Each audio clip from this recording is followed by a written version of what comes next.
I'm Aaron, and these are 3 reasons that contractors go broke. Contracting is kind of an easy thing to get into. Anybody can really slap a decal on their truck and say, yeah, I'm a contractor. Aside from new builds, renovation and addition contractors can really just call themselves contractors anytime they want. There really isn't any standards of practices or licensing things that they need to look at and uphold, so there's not really any way for the public to know who's good and who's bad. So there are 3 ways that contractors can go broke. Number 3 is reputation, as in bad reputation. You know that old expression where you do 10 good jobs and no one says anything, and you do 1 poor job and they tell everybody? Well, that's kind of true. And if you do more poor jobs than good jobs, word eventually gets around, even in a big city. So if you do enough bad jobs, word gets around, and pretty soon the phone stops ringing. The phone stops ringing, you've got nothing coming in. Nothing coming in, you're done.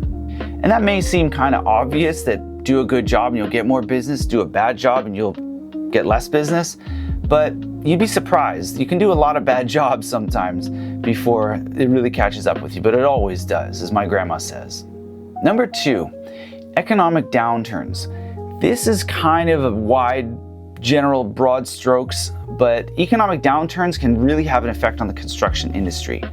And if you're kind of on the fringes, if you're new to the industry and you're not really well established, economic downturns, also known as hike in interest rates, people can really push pause on their renovation plans or their addition plans or their new builds until interest rates come back down.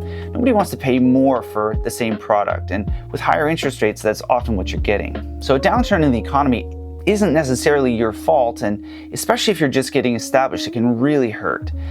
The phone stops ringing, people stop building, and next thing you know, you're done. So the number 1 reason that contractors go broke is kind of the inverse of number 2. Number 2, the phone isn't ringing at all.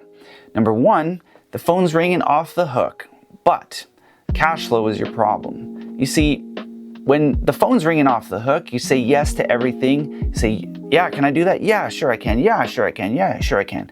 Next thing you know, you got lots of jobs lined up. You're trying to tackle as many things. You're trying to keep as many balls in the air as you can. You start hiring workers that you don't have a lot of maybe experience or insight into their qualifications. The quality starts to suffer a little bit, but also your payment schedules start to get a little bit mismanaged. So to get into the weeds a little bit of how typical construction works is, you generally, if you're in a new build type situation, you're getting draws of 25%. 25% at the start, 25% at lockup, 25% at the end of mechanicals, and 25% at the completion of the project.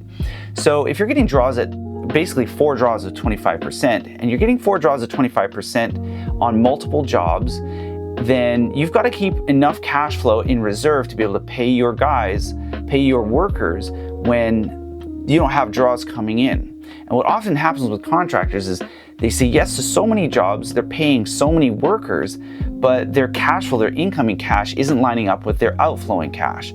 Next thing you know, as the old expression goes, you're robbing Peter to pay Paul, and guys get into trouble.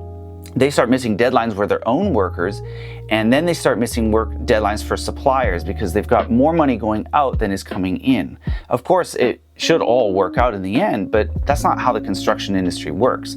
They don't wait for you to get paid before they want to get paid. So what ends up happening is that you start getting behind on your payments and maybe you start pressuring your clients to pay you ahead of schedule. And that's not a good look either. So the number 1 issue and the number 1 reason that contractors go broke is they run into cash flow issues. This can lead to all kinds of headache. It can lead to workers quitting on you. It can lead to suppliers not wanting to give you their material anymore. Lead to trades not wanting to work with you anymore. Clients definitely, they're often oblivious because they're only paying in increments of 25%. But the word gets around that people aren't happy with you. And next thing you know, you got no one to work for you, and you got no one to work with as far as the trades and collaboration. That really takes a toll on things, and you can't cash flow. And the next thing you know, you're in a whole world of hurt and you're flying to Mexico. And unfortunately, this happens so often. So you've got to stay organized. You've got to stay ahead of your billing cycles. and you've got to really forecast into the future when you're getting your draws. But sometimes the money, the allure of lots of cash and lots of jobs can be too much for contractors, and they dive way, way, way too deep into the deep end, and it doesn't go very well. So those are 3 reasons that contractors go broke. I've seen it time and time again. It's a tale as old as time, and it's a little bit heartbreaking, especially if they're really good people and they're really, really quality workers and they do really great quality work. And then they're forced to start all over again, liquidate their assets, and try to go somewhere where they nobody knows them and they can start all over. So if you're a starting out contractor, try not to make these mistakes. They've been made time and time and time again. If we don't learn from history, then we're doomed to repeat it. Thanks. So if you like this video, like and subscribe. If you found some value in it, hopefully. If you want to come see me, I'm at albatrossdesigndraft.com.